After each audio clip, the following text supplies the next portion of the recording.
Welcome to another episode of If You Love. This is the late night edition. We're gonna use our inside voices. I'm loving that. I feel like naughty school kids. Shh! Someone might hear us. Pirate radio.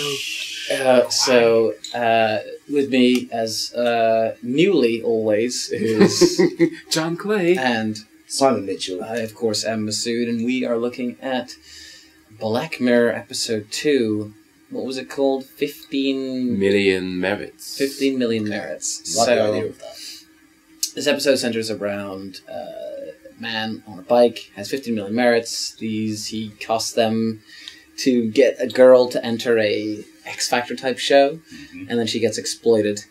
And then he gets 15 million merits and decides to enter the show himself, only to threaten to kill himself by... he threatens to kill himself and then tells it like it is.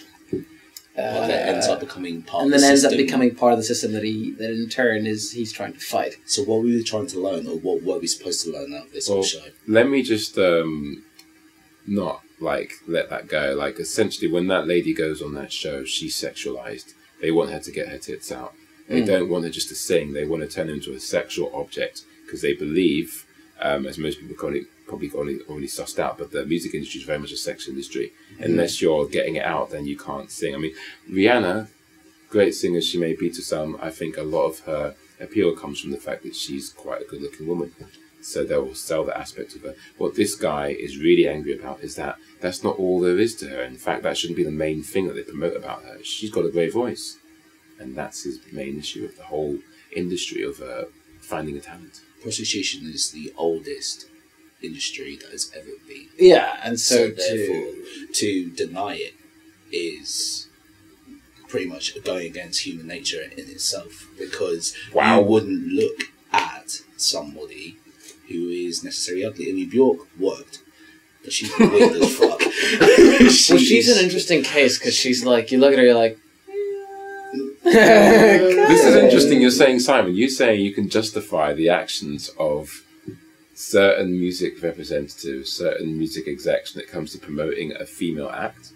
You saying all that? Acts, all television, all media, everything. In the end, sex sells. I believe that in every case. Football players, if, for example, all the best football players look quite good. They are pushed harder when they're younger to be the best football player.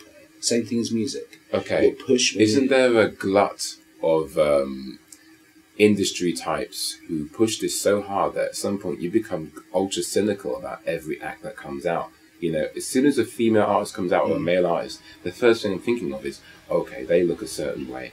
Okay, they hang out with a certain somebody. That's why they should sell. Doesn't that ruin our appreciation of that art? Would you give someone a chance when you're walking down the street or you're speaking to someone?